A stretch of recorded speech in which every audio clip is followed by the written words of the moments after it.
Hello friends, स्वागत है आपका अपने चैनल बेसिक एजुकेटर पर।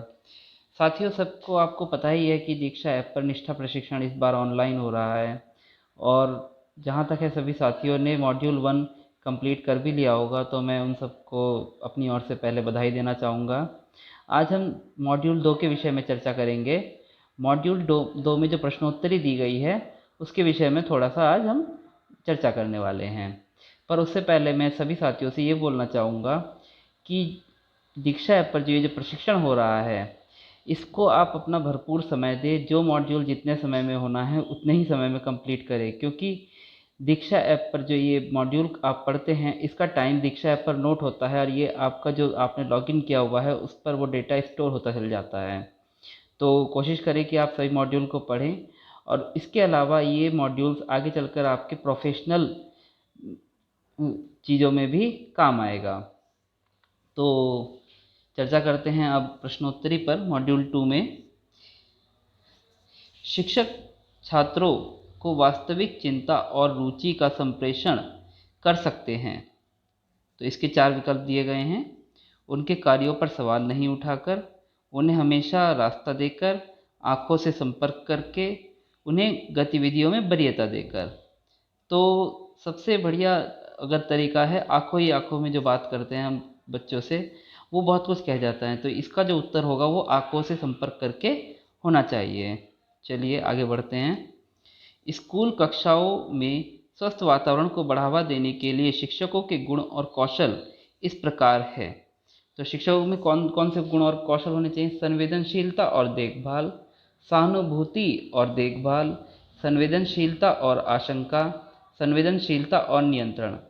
तो इसमें देखिए, जो संवेदनशीलता और देखभाल यानी कि उसको सेंसिटिव होना चाहिए, और बच्चे का केयरिंग नेचर होना चाहिए बच्चे के लिए। सहानुभूति सहानुभूति नहीं रखते, कि सहानुभूति मतलब दया का पात्र हो जाता है, वो भी सही नहीं है। संवेदनशीलता और आशंका, आशंका तो हम कर ही नहीं सकते। और नियंत्रण, ये डेमोक्रेटिक एजुकेशन है तो इसमें नियंत्रण का तो कोई सवाल ही नहीं उठता। तो इसका उत्तर होना चाहिए संवेदनशीलता और देखभाल। चलिए आगे बढ़ते हैं। इनमें से कौन एक प्रभावी सहायक की विशेषता नहीं है? तो सहायक जो होता है वो एक टीचर भी एक फैसिलिटेटर की भूमिका में होता है, तो वो भी एक सहायक की भूमिका में होता है। तो हम लोगों को क्या करना चाहिए कि बच्चों को फैसिलिटेट करना चाहिए, उसको अवसर देना चाहिए। तो इसमें 4 विकल्प दिए गए हैं। व्यक्ति के लिए समस्याओं का समाधान करना, व्यवहार परिवर्तन को सुकर बनाना, भावनाओं को समझने को सुकर बनाना, निर्णय लेने में मदद करना। तो इसमें विशेषता नहीं पूछी गई है। तो देखो, 3 जो लास्ट के 3 हैं वो इसको बताते हैं कि हेल्प कर रहा है किस तरीके से। पहला वाला जो है वो पूरा सॉल्यूशन दे रहा है। तो सहायक का काम सॉल्यूशन देना नहीं है, सहायक का काम जो है उसको सॉल्यूशन ढूंढने में मदद करना है। तो पहला विकल्प इसमें ऑप्शन सही होना चाहिए।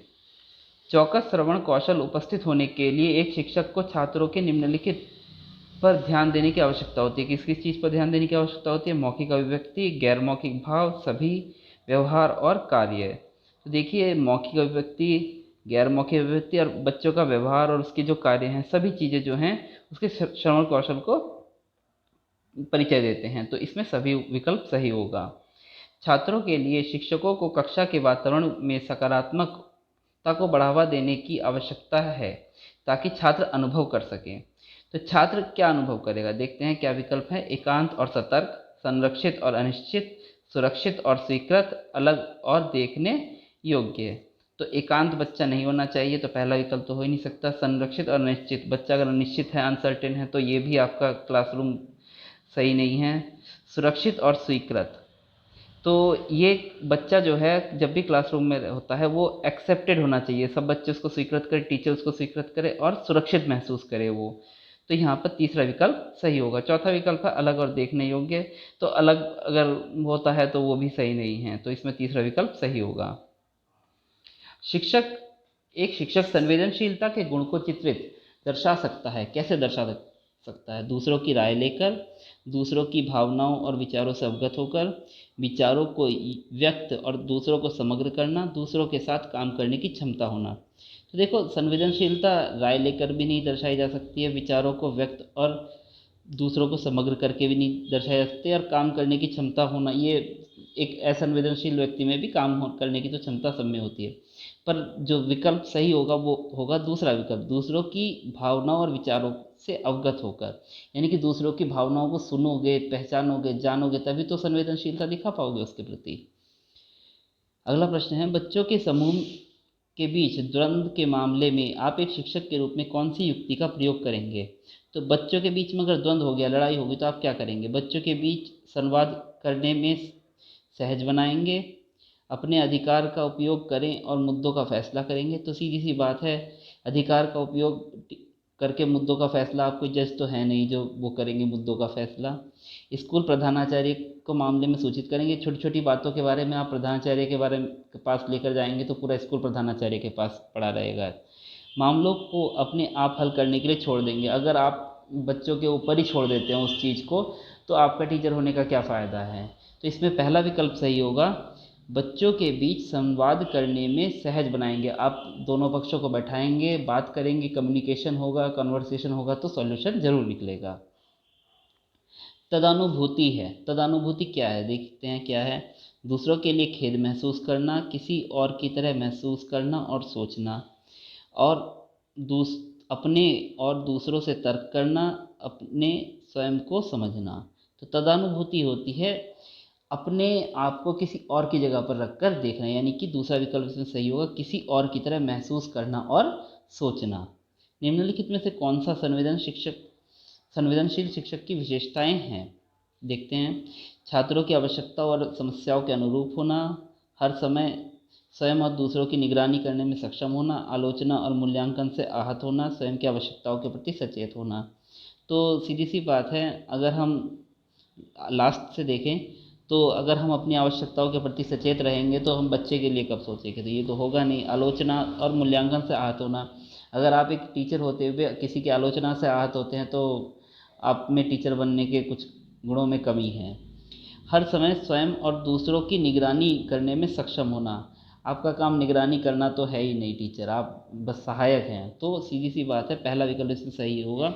छात्रों की आवश्यकता और समस्याओं के अनुरूप होना, यानी कि आप संवेदनशील सेंसिटिव टीचर तभी कहलाएंगे जब आप बच्चों की आवश्यकता और समस्याओं के अनुरूप अपने आप को ढाल लेंगे। तो इसमें पहला विकल्प सही होगा। किसी अन्य व्यक्ति के दृष्टिकोण से स्थितियों को देखने में सक्षम होने की योग्यता, दक्षता को निम्न रूप में जाना जाता है। किस रूप में जाना जाता है? पहला विकल्प दिया है, द्वंद्व से निपटना, सहानुभूतिपूर्ण व्यवहार, वास्तविकता परीक्षण, दृष्टिकोण जानना। तो अगर आप अन्य व्यक्तियों के दृष्टिकोण की स्थिति देखने में सक्षम हैं तो इसको दृष्टिकोण जानना के रूप में जाना जाएगा। तो दृष्टिकोण जानना इसमें सही विकल्प है। अब देखते हैं कि हमारे कितने उत्तर आते हैं। सबमिट किया हमने और आपका स्कोर रहा 10/10। तो कॉन्ग्रेचुलेशंस, अगर आपने ये 10/10 स्कोर कंप्लीट कर लिया है तो आप सभी बधाई के पात्र हैं। साथियों, हो सकता है इन प्रश्नों का क्रम आपके प्रश्नोत्तरी में अलग हो, परंतु प्रश्न यही होंगे। तो साथियों, कैसे लगा आपको ये वीडियो? अगर अच्छा लगा तो लाइक बटन ज़रूर दबाएं, अपने बहुमूल्य विचार जो हैं कमेंट बॉक्स में लिखें और इस वीडियो को शेयर ज़रूर करें अपने सभी साथियों के साथ। और अगर आपको हमारा काम पसंद आया, अगर आप हमें मोटिवेट करना चाहते हैं तो हमारे चैनल को सब्सक्राइब ज़रूर करें। Thank you for being with basic educator.